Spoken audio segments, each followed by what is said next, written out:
A lot of listeners might think podcasts are boring because they feel like the host is putting on a mask. And if you want to avoid that and show up real, honest, and totally you, this is the episode for you. Trust me, you're going to want to hear this one. Welcome to the Podcast Cafe, where we're serving up everything you need to know about podcasting, from tips, stories, and strategies for podcasters from podcasters. I'm your host, Haley Hayhurst, the founder of Espresso Podcast Production, a full-service podcast agency helping business owners, creatives, and thought leaders launch and grow their shows. Whether you're just starting out or want to take your podcast to the next level, this is the place for you. Each week, we'll dive into practical tips, actionable strategies, and of course, stories from other podcasters so that you can build up a podcast that you love and that works for your business. So grab your coffee, get comfortable, and let's get started. Welcome to the Podcast Cafe.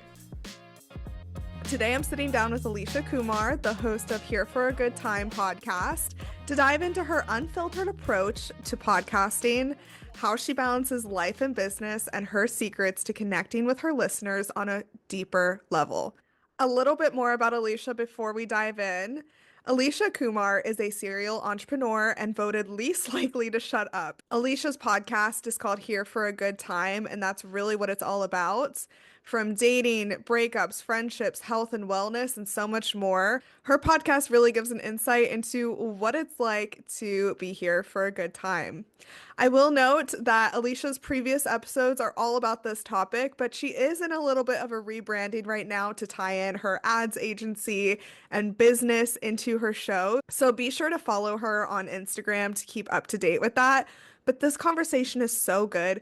It's just, if you want to show up as who you really are and connect with your audience on a deeper level, which most podcasters are not doing, and if they're trying it, they're not doing it very successfully.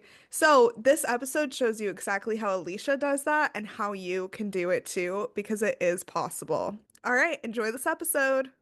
Hey, Alicia, welcome to the Podcast Cafe. I'm so excited to be talking all things podcast with you today. Hello, I'm so excited to be here and I can't wait for this convo. Yeah, me too. Okay, I have a big question for you to start off. What is your go-to order at a coffee shop? Ooh, my go-to is I'm kind of boring. I just like a either iced or hot Americano, depending on the Mhm. day. I have like vibes, and so it has to match the vibe. But with a splash of cream. That's it. Okay, that is a classic order. I love that. I'm Right. an iced coffee girly year round. So, I mean, being in Seattle, because we're both in this area, sometimes it's not the opportune time for iced coffee, but like at heart, I am an iced coffee girl. No, I totally get it. Even on like some really cold days, I'm like, you know what? I just need that like iced coffee going through my veins right now, as opposed to something hot. I'm probably gonna get Yeah. a hot flash from. So Yes. Oh my gosh. Okay, well, I hope that the listeners grab their iced Americanos or whatever it is that they're drinking and are ready for this conversation because we are talking all about your amazing podcast today. So, why don't you start off by telling us a little bit more about your show? yeah, so it's called Here for a Good Time. The premise around it is that we are here for a good time, not a long time. And so it is just capturing moments of my life, my adventures through dating, relationships, health and wellness, all of that, along with guests and their stories as well.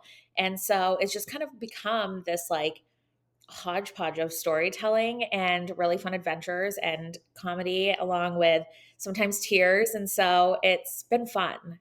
It's been fun, but it's been a wild ride. It's been a good time, you could Yes. say. Yes. I love that. So, if you had to describe your podcast in 3 words, what would it be? I would say humorous, spicy, and I would probably say raw.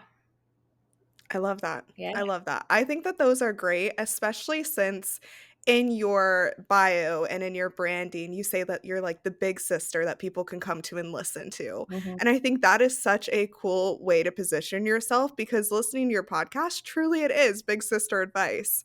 I'm a big sister, and sometimes I need big sister advice. So it's nice to have a place to go and listen to that, definitely. But I want to talk to you today about showing up authentically and how you show up authentically on your show and in your life while still running a business. Because that's how we met. We met through your event, the Founders Table, and it is a professional event, but it's always nice to tie in your own personality to whatever it is that you're doing. Mhm. So I think you have a really cool opportunity with your podcast because you're interviewing people you've met through your business or like your friends, like you were saying earlier before we pressed record, and you're getting them to build this deeper connection with you because you're not just talking about those surface items, right? You're really getting into their life, dating, whatever it might be with them. And I think that is such an amazing, like refreshing way that business owners can turn to comedy podcasts. Would you have to agree with that? Is that kind of your plan when you first started? Yeah, I mean, I don't think it was in my plan when I first started. When I first started the idea of the podcast, which was actually back in 2021, and I hadn't launched until 2023. So I Mhm. sat on the idea for a really long time because there was so much of this anxiety around being a business owner and a face of not only my business, which is the marketing agency, but also communities as well that I had at that time or have now. And so it was kind of getting over that along with, I mean, this is a tale as old as time, but in the Indian culture, there's a saying of like, what will people say? And so that was always in the back of my mind as well, in terms of not only my business and my clients or partners or anything like that, but also family and friends. And so it was this struggle back and forth of, do I do this? Do I not? Maybe I tone it back a bit. And then my therapist was also like, oh, if you can't tell your first date about your podcast, and he won't be able to go through the first 5 episodes like without being like, what the heck, then just don't put it out there. And I was like, that's the worst advice. I'm going to do the opposite as per usual, but everything in my life. So it was a struggle to kind of get over that mindset of like, hey, you're human at the end of the day. There's literally everybody going through this. There's not a single person who isn't going through at least one of these things, whether it's a breakup with a friendship or a guy or a girl or something to do with their health and wellness. And so just I think it was humanizing me Mhm. as a business owner as well, and not just somebody behind the agency. So there was that aspect of it too, which I was like, okay, let's give her and see what happens. Yeah. And what has happened? Tell us like some of the results that you've seen or the feedback that you've heard or like what tell us more about those results. Yeah, so the feedback has always been positive. Yeah. I've always had women come up to me after listening to the podcast and saying, "Thank you for talking about this because I didn't know how to approach it, or I'm dealing with the same thing in my relationship, or I had a breakup with a friendship as well. We were going through something." I actually had one of my best friends on there, and we had gone through this like rough patch in our friendship. And we had no idea how to navigate it because it was one of those friends where we're like, this shouldn't happen to us. How is it happening to us? However, it's probably my most listened to podcast because I think what happens in the girl world is we go through these breakups with friendships and they hurt so much more than any sort of love relationship. And we don't know how to navigate it because deep down inside, the like mean girl in us probably wants to be like, oh my gosh, I'm never talking to them again. However, in this situation, it was like, no, we want to talk to each other again. We want to get this friendship back on track. And so, what did that look like? And it was a lot of us swallowing our ego. And I think that has to do with being on a podcast as well, is swallowing your pride and your ego and bringing the shit to the table that sometimes kind of sucks. I 100% agree with that. I mean, we're putting ourselves out there. You so more than so my podcast, my previous podcast is all about business. Hmm. And I don't really share a lot about myself online. I mean, I'll share photos of my dog and like me at coffee shops, but that's not who I am. And on my personal pages, of course I share who I am. But as a business owner, I never have, and I honestly don't know if I ever will. Hmm. But I 100% agree with you. Like, you showing up in this way is inspiring to other people, and it it shows that you are more than just a business owner, like you were saying.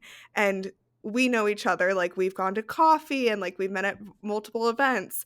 And the fact that you have this podcast does make me feel more open to, like, chatting with you about stuff. I mean, and I'm sure that's your experience with a lot of people because I'm like, "Oh, I'm just gonna go talk about business." No, I wanna know, like, know more about Alicia, and I want her to know about me and all of these cool things, and so it does do that humanizing aspect that you're really talking about. Totally. Yeah. It's been a fun ride in terms of getting to know more people and their story as well, and having that safe space and creating that safe space for them to not only share their experiences, but also ask questions. So, like, I'll get questions in the DMs about things. And for strangers to come into my world and open up like that and ask questions that sometimes we are even embarrassed to ask our own friends is so powerful to me. And I know at the end of the day, and I always say this with my podcast or any of my businesses, is if it's helped one person, then like I'm okay. And so yeah.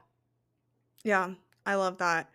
I wanna go back to where you were talking about the mindset of launching, and before you launched and speaking with your therapist and taking 2 years to that's a really common thing that I hear Mhm. in the podcasting world. People get on calls with me and they're like, "I've been thinking about this for 4 years." And I'm like, "Okay, well, let's make this happen," because that's a long time to have something, like, taking up space in your head. I feel like it's easier just to create it and figure Mhm. out if it is for you or not for you. So, when you were in that planning phase and worried about judgment, does your family listen to your podcast? I have to ask. No, so they know I do have a podcast. My sister knows like the premise of it because she's one of my closest friends and Mhm. obviously my sister. She's 8 years younger though, but and she probably doesn't want to listen to majority of the episodes because she's like, I get it. You always date losers. But no, my parents know I have a podcast. They don't understand quite the concept of it, and I am praying to God they never listen to it unless it's like an interview episode with somebody else that has nothing to do with my life. And so, but I think it does come back to, oh my gosh, what are my parents going to say? Like, I'm sure in the back of their Mhm. head, they know that like I've gone through heartbreak and dated all these weirdos and had sex, but they don't want to listen to that. Like, they don't want to know that I'm talking about how to like squat on somebody. What? No. Right, right. And I'm sure even if they did tune in, they would tune out real fast. I would hope so. I would I mean, their ears would probably bleed. That's when I Yeah. would come home to go visit my parents, and they would probably be crying on this That's so sofa. funny. They'd be like, "We're going to church right now." Yeah, no, I know. You're getting sent back straight. So yeah. But No. it is what it is. I think it's also given a space though for South Asian women to have a space and understand that like these things are happening to us as well. And we can't always relate to all the other podcasts out there because of our culture and how things are viewed. And so just also pushing the boundaries when it comes to that status as well and being like, hey, I see you, I understand you, I am you, and here's my experience with it, and hopefully it can help you a little bit. Yeah. Before we move on to how you grow your podcast and market it and all of those fun things, I want to hear if you have one tip for aspiring podcasters who are in that space where they have this idea, but they are afraid of judgment or cultural judgment, family judgment, whatever it might be. Do you have advice for them? Yes, and it's always the same thing, and it's such a cliche saying of nobody who's doing better than you is ever going to be critiquing you or judging you. And so just remember that regardless of whether you're starting a podcast, creating content, starting a business, nobody doing better than you will ever have time to do that. And so just do the dang thing. Like just do it, apply yourself. If it works out great, then amazing. If you hate it, then leave it and at least you got to try that, but just remember that there's always going to be people judging. However, it's never the right people who are judging. Oh my gosh, I just got goosebumps. That's so good. That's so good. Okay, wow. Well, let's move on to marketing and growth and really how you get some listeners onto your show. So, I know you promote on Instagram. Mhm. What are your main ways that you market here for a good time? Yeah, so it's usually through Instagram. It has an email list. However, I need to get on that stat. I think I've sent like one email, which is ridiculous. But you know, those like waves of like emails and marketing that you go through, and you're like, oh, yeah, this is amazing. And I'm doing all the things. And then one month you're like, "Ugh, I hate this. And I'm going to put one post up Yes. to let people know I'm alive." I'm kind of coming out of that and being like, okay, I'm excited about the podcast again. However, when we first launched, as a marketer, I decided to gift, I think it was like 10 or 12 of my friends who had large audiences, who were probably ideal target audiences with PR packages. And so I had these long sleeves in there, which are like my signature long sleeves, and it had like here for a good time down the side, and it said the podcast. It had a drink card for one of my favorite drinks. And we played around with a name for that. And then I sent little Tabasco bottles, but they were rebranded. And Cute. it said things are about to get spicy and here for a good time. So, and stickers and all these things. So it was like this PR package that everybody was so amazed when they were opening and then also sharing on social for the launch day. And so, yeah, it was super exciting that I was able to do something like that. And so that drummed up a lot of followers and a lot of interest, a lot of downloads. And then it was, yeah, just getting guests on there who were the right fit and marketing through their channels as well, collaborating that way. But I would say Instagram's probably my main form on that, and also Pinterest, actually. Mm. I know that Pinterest is good for podcasters just because of that searchability. I'll have to have someone on the show who's a Pinterest expert, Yeah, but do you recommend that for anyone with, like a comedy lifestyle podcast? totally. I mean, you can drive traffic from Pinterest anywhere. But my next channel is probably YouTube.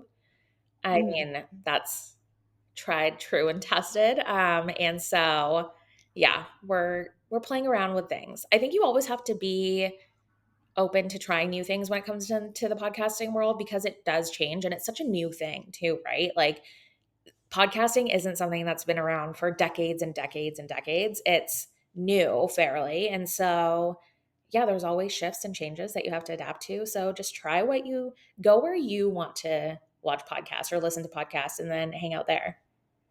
I agree with that. I mean, you could go heavy into video and the repurposing aspect, or you could keep it to audio only or a mix of the both. I mean, there's no right or wrong way to podcast. That's what I always tell my clients. Like, whatever you're going to stay consistent with or whatever excites you is what you should do. I have clients that are like, I should be on TikTok. And I'm like, okay, well, let's be on TikTok. And they're like, I hate TikTok. And I'm like, okay, well, let's not be on TikTok. Like, it's as easy as that, you know? Like, if you have like this visceral reaction to something, don't do it because that's going to lead to burnout in your podcast. And that is a real thing. And so, definitely, I think that's great advice of promote where you feel good promoting. And on Instagram, you have great branding. Did you do all your branding yourself? No, it was my friend Stacy, who owns a branding, podcasting, and website company. She's done all my branding across all of my businesses, along with our websites and everything like that. So yeah, I pretty much just told her what it was really wild. I told her what I wanted the podcast to be about and gave her the vibes of the podcast. And she's been there since day one, even before I had a name or anything like that. And it was, yeah, just the vibes and stuff. And she came out with the branding, and I was like, this is it. This one is it. And so, same with the name too. We were on a call, and she was like, how do you want people to feel? And I was like, I want them to feel like they're here for a good time. And I was like, hold on, might have something here. And so we did like some trademark searches and stuff like that. And I was like, okay, let's run with this. Let's go. Yeah. Yeah. I love that. I think that's great that you had someone do your branding because that is a place that holds a lot of people back from, Mhm. starting their podcast. And you just mentioned trademarks, and I know your trademark just came in. Yeah. So, congratulations on that. Why did you decide to do a trademark for your show? Oh my gosh, why wouldn't I? I trademark everything. Like when I tell you I trademark everything, it is everything before I launch it. That's like one of the first things that I do is check the trademark directory. Well, I don't, my lawyer does, but he goes and checks everything, make sure it's good to go. And then kind of going from there, because the last thing I would want to do is grow this brand and then have somebody come out of the woodwork and be like, actually, we were using this or we've been using this as well. Long time ago or however that looks. And so it just gets messy. And I was like, I want to own everything under this podcast. And so, yeah, I trademarked that along with a product that I am working on behind the scenes, which I'm really excited for. And so, yeah, 10 out of 10 would recommend trademarking everything you do for sure. I love that. And you do have some merch and products, and I think that's great because that is a way that you can monetize the show Mhm. and also make people like you're walking billboards a little bit, you know? Like, Right? and I think like here for a good time is so cool because everyone is here for a good time and Totally. it does catch eyes. And so definitely on a t-shirt, I would go look it up for sure. When did you decide to I know you said during your launch you decided to do all these products, but how do you have time to balance all of this? You know, creating products, creating a weekly podcast, finding guests, and still running your ads agency? Mhm. Outsourcing the heck out of everything. I don't do obviously any of my branding. I'm not a graphic designer, so I have a graphic designer who does all of our graphics on that you see on our page. And so just making sure those are all things that are being done that I don't have to worry about. Same with editing. I don't want to learn editing. And so I have an editor who does everything. And then my assistant just, once I record, I literally hand it off to her and she makes sure that everything is not only edited, but the graphics are made and they're ready to go. So, yeah, it's a lot of outsourcing, and I have no problem doing that. It has been a bit hard though, because the podcast isn't monetized the way that I would want it to down the road. But I know if I do these things now and like set myself up, then I won't have to play catch up kind of down the road. Yeah, And so, yeah, it's been outsourcing strategically though. Sometimes I'm like, do I absolutely. really need this? Like, do I need a month of graphics? And we're kind of switching up the cadence of our content. And so, yeah, pulling back a bit more on the graphics and going more into video content now, because I just think that's what's working online. And so there's so many like really good juicy moments that are said on the podcast, and I'm like, "Oh, this why wouldn't this be an ad right now?" Like, hello, my mind goes there Mhm. right away. So, yeah, just playing around. Like I said before, you have to try a bunch of new things and see what sticks. You do, and to your point, like, podcasts do not monetize overnight unless you have, like, media agency that bought your show or is working with you and, you know, they kind of own it. So, Mhm.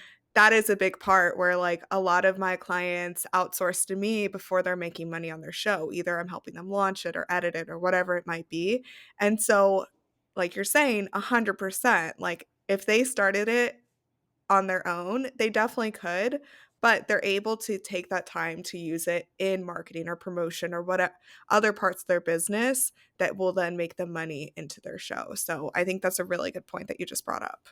Totally. And on top of that, like, why I know that if I didn't outsource those things and I had to learn it on my own, I probably wouldn't have made it past like 3 episodes, if that. And this would have just been like another idea. You know, that's actually the stat that most podcasts drop off after 3 episodes. No way. Yeah, Oh my gosh, wild. Okay, 100%. well, I would have been part of that stat easily. It's like tons. I would say the majority of podcasts drop off after 3, and then there's another round that drops off after 10, and really that's kinda like the stopping point because of what you're Mhm. saying. So that's really funny because that is literally what happens. Oh my gosh, well, I mean, this was all planned and it worked out perfectly. No, but I honestly had no idea that it was 3. I thought it would at least be like 10 to 20. Mm-mm. Wow. Crazy, right? No, but it is hard. I mean, there's a lot that goes into it's not hard, it's just time consuming, especially Mhm. if you have other things to focus on, but podcasts bring so many opportunities that it's worth it, in my Totally. opinion. Yeah. So, what has your biggest challenge been? Let's talk about, like, the challenges around this. Yeah, so challenges have been being consistent with recording and just sitting my ass down and recording. I usually go through these like waves of it'll be 8 p.m. on a Sunday and I'm recording a podcast and it's out of nowhere. So it's being a little more disciplined in getting those interviews planned and scheduled, being strategic with who I want on the episode and what I want it to look like, along with probably once again, it's the mindset thing of like getting over, oh, frick, did I like say the right thing or should I have shared that? There was actually a moment on the podcast about 2 weeks ago where I shared something and I had texted somebody that I shouldn't have texted. And I didn't think my assistant listens to the whole podcast when it's done editing and stuff. I mean, why wouldn't she? But she of course does. And on the podcast, I literally said, I texted this person and I really hope my assistant isn't listening to this because I could hear her stomping up my stairs, just so freaking pissed that I did this. And lo and behold, she was listening to it and she texted me and she's like, "Yeah, I am listening." And I was like, "What is she talking about?" And then I was like, "Oh no." Uh-oh. Yeah. So there's moments where I'm like, oh, because I think there's also, I mean, being in the business world as well, you want to be held to a certain standard. And when you do share these vulnerable parts of yourself because you are human and you are going to send that text that you shouldn't have, or, do the walk of shame or whatever it is, it's hard to get over, like, oh frick, like what are people going to think? Like, are they also shaking their head at me? Do they want to stomp up my stairs and be like, "Girlfriend, what are you doing?" But at the same time, I think it's just like it makes it normal. It's normalizing that, like, yeah, we did send that text and it's okay because I'm not the only person that does that. And so, yeah, it's been a lot of challenging moments of fighting the urge to say something and then saying it and being like, "Oh shit, did I say the right thing? Did I not offend anybody?" That's, I think, another thing is I hope I didn't offend anybody because there's only so Mhm. much that we can convey in a podcast without rambling as well. And so there's so many times where I'm like, "Oh shoot, I hope this doesn't come across a certain way." And I wouldn't ever want anybody to feel a certain way on the podcast. So it's a lot of, yeah, watching what you're saying and how you're saying it. Yeah, absolutely. And before we get into my rapid fire question section, I would love to hear a little bit more about how, when you were planning your podcast, how you planned out who's going to listen, because that's a place where I have realized some podcasters really focus on and some don't.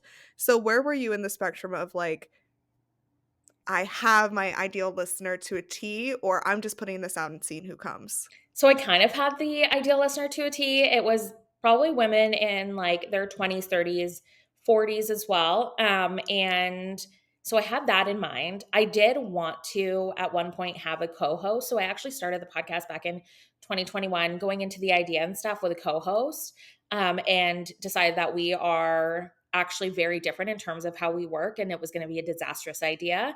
And so going into that though, we did want guys on the podcast, and I would love to have a male guest or a few of them having their perspective as well, because my guy friends always give me like the best advice, I feel, or it's always like the most raw advice. They just don't care. Yeah. And so yeah, just started off with that. I feel like I've always kind of just been like a girl's bestie in a way. And so yeah, I had that in mind. I mean, I do get creepy guy listeners, and they're always so creepy. I get the weirdest messages from them. I could do an episode just on that. But yeah, I knew I just wanted to be like the safe space for girls to get big sister advice. I probably don't even have like advice to give guys. Do you know what I mean? Because it would be like the craziest advice of me just probably yelling at them, being like, "Why are you the way you are?" No, that's literally me giving my little sister advice. I'm like, "What? Like, what is going on with you?" But I think that is big sister advice, honestly. Right? No. It's so funny because my sister's younger than me, however, she's the one who's always giving me that Mm, advice. She's yeah. way more sound, than I am for sure. I mean, there always has to be a balance, right? Right? No, totally, for sure. No. But okay, I love that. I mean, it is important to think about who's going to be listening to your show so then you can effectively market. And I'm sure when you worked with the branding specialist to create your branding, she probably asked you a lot of those questions too. Mhm. So I think that that is great advice because it is important to have an idea, but still, as you've been saying throughout this episode, like be open to new things, be open to flexibility. Don't feel stuck in whatever you're doing. Like, test out different things. Right? That's what life's about anyway, so It really is. It really is. Okay, well, I'm excited because I have 8 questions for you, and I'm gonna ask you them, and whatever you think, just tell us, they're and they're crazy. all about podcasting. Okay. Okay, perfect. Alright, let's get started. So, what's the first podcast that you ever listened to? The first podcast that I listened to was probably Call Her Daddy. Oh my gosh, me too. I'm like, it tracks. Yeah, and it's so funny. I could do a whole episode talking about, like, the evolution of Call Her Daddy, but if you look into it, it's it's a journey. Right? I Go her. know. Yeah, she I wanna stayed become Alex Cooper. consistent throughout the whole thing, and she actually, I heard, edited her own episodes until very, Mhm. very recently, which was so cool to hear, that she was so involved in it. Absolutely. That is really cool. I love that. Okay, so I'm too chatty to do rapid fire. Okay, I let's know, keep going. I'm sorry, keep going. Okay, what is your favorite podcast genre besides your own? I would say murder mystery. I love that. What's the best advice you've ever received about podcasting? To keep going and don't mind what people say. Mm. Who's your dream podcast guest out of anyone in the whole world? My dream podcast guest would probably be Justin Bieber. Oh, I love that.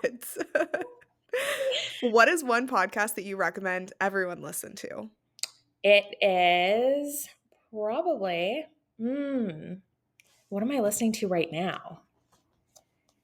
Oh, I wanna say, is it Almost 30s? Yeah, I wanna have them on the show, honestly. Yes. What is your biggest pet peeve as a podcast listener? As a listener, I think when they go off topic or it's supposed to be about a certain topic and it has nothing to do with that, and now you're just in this rabbit hole of 30 minutes of your life being taken up and you're like, "What did I just listen to?" There we go. Okay, that's a good one, that's a good one. Yeah. I feel the same. I have lots of podcast pet peeves, but I think it's just because 'cause I'm in this world all day. But that's your industry, though. There's so many ad pet peeves that I have that I see on the daily that I'm like, "Oh." Yeah. Oh my gosh. What's your favorite podcast listening platform? I'd say Spotify. Please sponsor Mhm. me. I have the last one. Okay. What is the most surprising thing you've learned from podcasting?